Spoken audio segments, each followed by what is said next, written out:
por la entrega, por la actitud, ellos querían. Realmente tengo un grupo de jugadores extraordinarios que dejaron todo en el partido hoy.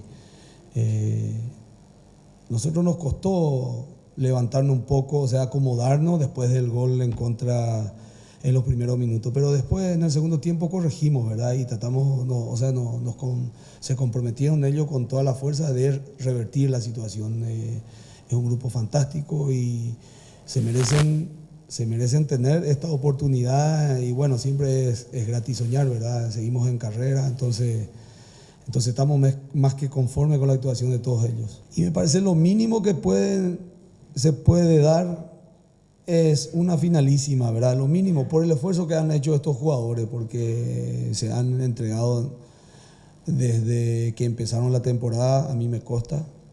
Entonces, creo que ni a eso vamos a llegar, confiamos.